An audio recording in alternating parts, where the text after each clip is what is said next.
The mission of Teal Diva is simple: to celebrate life. Cancerversary. As survivors of ovarian and other gynecological cancers, we understand the reason to celebrate every sunrise. We are bound by our common experiences and challenges and form a sorority which we never intended to join. We are sisters, even though most of us will never meet face to face. We celebrate life together and individually. Many of us were misdiagnosed many times before we were properly diagnosed with our various cancers. We pledge that the primary beneficiary of any of our fundraising efforts will be research programs seeking reliable screening tests for gynecologic cancers so that we can be proactive in maintaining our health. We pledge this not only for ourselves, but also for those who are yet to be diagnosed, and to honor the legacy of the sisters we've lost.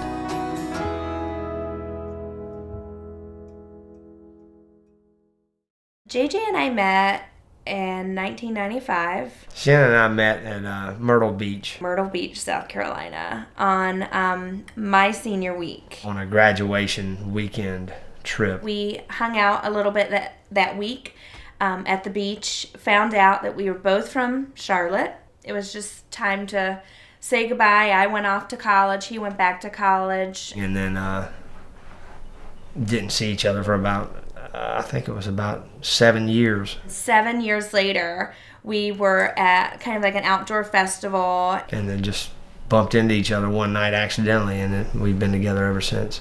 And we got married 4 years later. We had been married for 3 years when she was diagnosed. We were working in the yard, JJ and I, and I had pain just so excruciating in my abdomen that it just sent me to my knees. Like, it was just, I felt like I just needed the world to stop. When they had the actual diagnosis, that was just kind of devastating. When you're a little girl, you think that's just the natural process. You grow up, you get married, you have kids, and then they have kids, and you become a grandparent, and it's just the way a lot of girls' minds work. And so it was a lot to come to terms with, that it just wasn't going to be the process for me. 2 months ago, I was in France on my dream vacation, and then now I've got cancer, and then I can't have kids.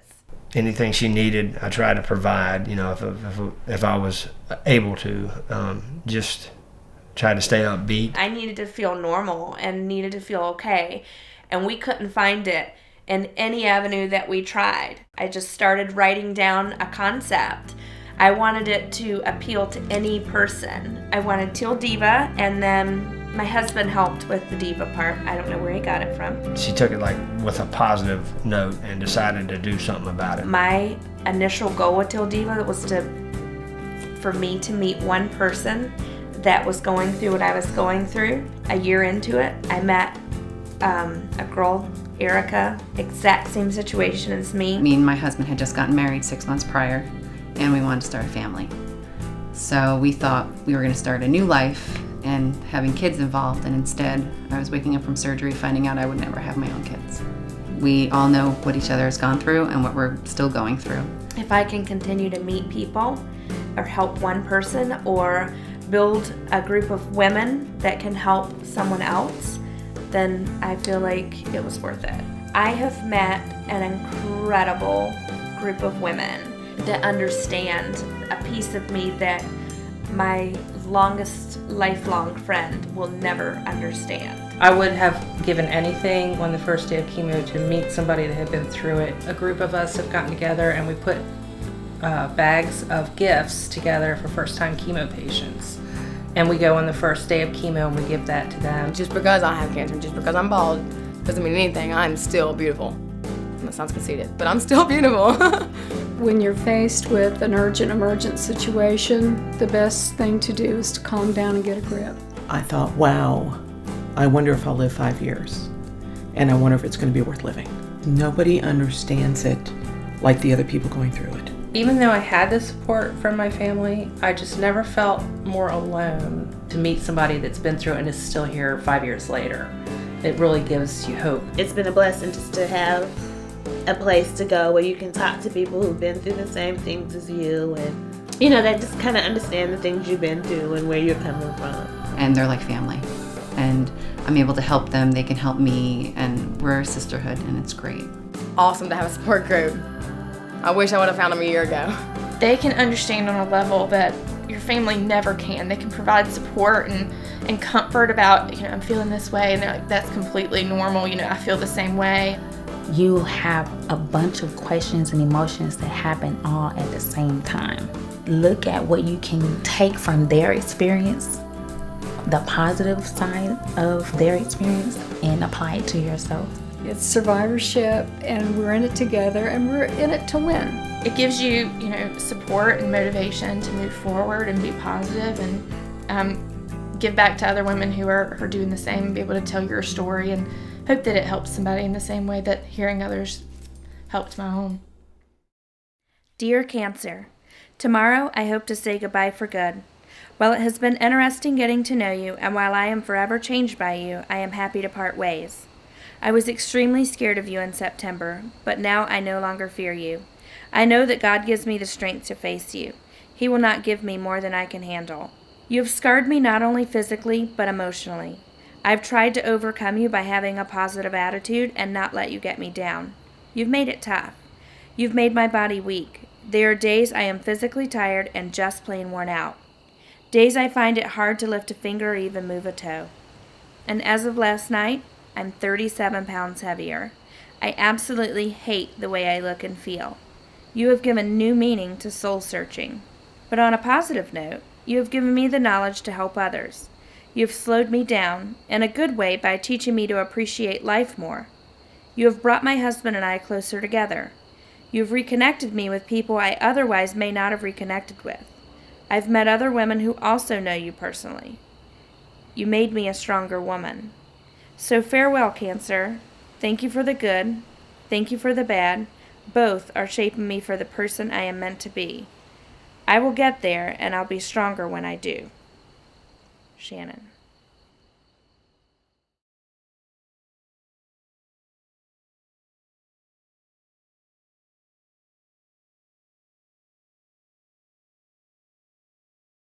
I work at a hospital here in Charlotte, and they had a presentation at work to climb Mount Kilimanjaro for a good cause to raise awareness for ovarian cancer. She approached me and said, I think this would be great.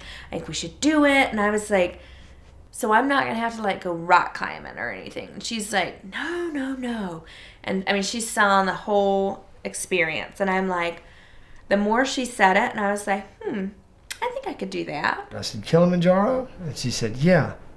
I said, okay, why? She said, I think I want to climb it. So I said, okay, I'll go and see about this, but you've never even been hiking really before. And she goes, I don't care. I think I want to do this. So I said, yes, ma'am, I'll go. And we set out to raise 100% of the funds to go.